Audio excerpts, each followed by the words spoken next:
Hi, and welcome to Distraction. I'm your host, Dr. Ned Hallowell. Let's talk about stuff for a moment.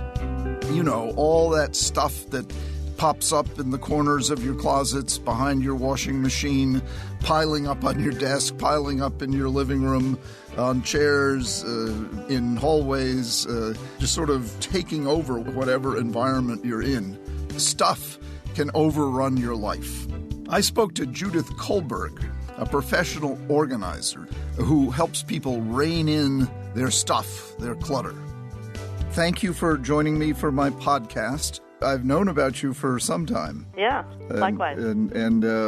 Well, so let's say you come to someone's house. Let's say I'm thinking of a woman friend of mine who's an incredibly artistic person, but she's literally ashamed to have people come in because her entire living space is just piles and just complete chaos. Yeah. So let's say she summoned up her courage and said, "Okay, come on in." Well, you got to acknowledge the courage first of all. Yeah. But I think it's important to then get right down to work, and that means picking up some things. And what I want them to concentrate on is a verb or an action instead of a noun or a story or a naming it kind of thing. Let's get it a little bit more action-oriented. So I use that device a lot. So let's say she brings you into her office, and she opens the door, and sure enough, there are piles of papers and boxes and bric-a-brac all over the place, and her desk, you can barely see the desk because it's covered with so many things, and let's say she starts to cry. What do you do now?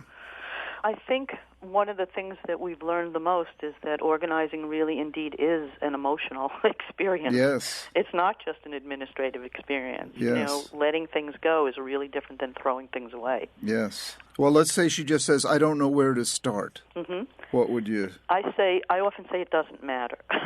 But once we start, it's helpful to follow a pattern if we can possibly do it. Then I would suggest one or two options, and she'd still be encouraged to choose. And if she still doesn't choose, then I will choose. And we'll see how it goes, and I'll check in with her.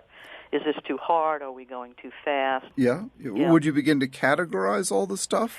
Categories are kind of funny. They're very helpful, and they're certainly a building block, but they don't work for everybody. So sometimes, if they haven't been able to figure out that, you know, everything that's paper goes here and everything that's cloth goes there, you know, then we might do something else. Sometimes I'd play games, you know, like we play friends, acquaintances, or strangers with their papers. Is this a paper you know that you want to, you know, have in your life, like a friend, or is it a paper that's like a total stranger? You have no idea what it's doing there. Or it could be, you know, an acquaintance, something that kind of has to stick around a little bit. The visit will end eventually, but it needs a little processing or something in between. So, you know, again, we don't want to play down to folks like they're children, but, you know, something that's sort of game-like sometimes can go a long way.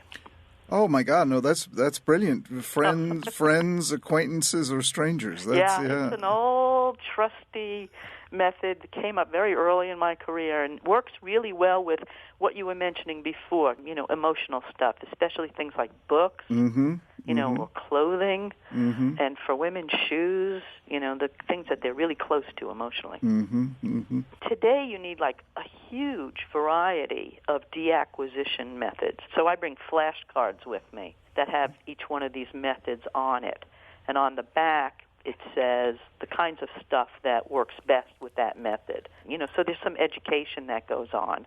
But that divorce is still the key thing. That's still the tough spot. That's a term I've never heard, deacquisition. Yeah, well, you know, you kind of want to, in a non-judgmental way, hold people responsible for having acquired it, right? I mean, they're grown-ups. They're not kids.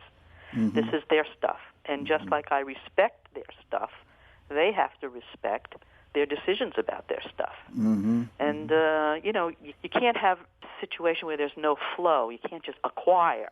There's got to be an out. Otherwise, it's just logistics. And you say divorce. I mean, so in a sense, they're married to their stuff? Well, there's, I don't want to get overboard with their attachment to things. This woman cried. Yeah. She's grieving at some level for this thing, or she's frightened. Or overwhelmed. Or just simply overwhelmed, which is way common. I don't know what to do with all this stuff.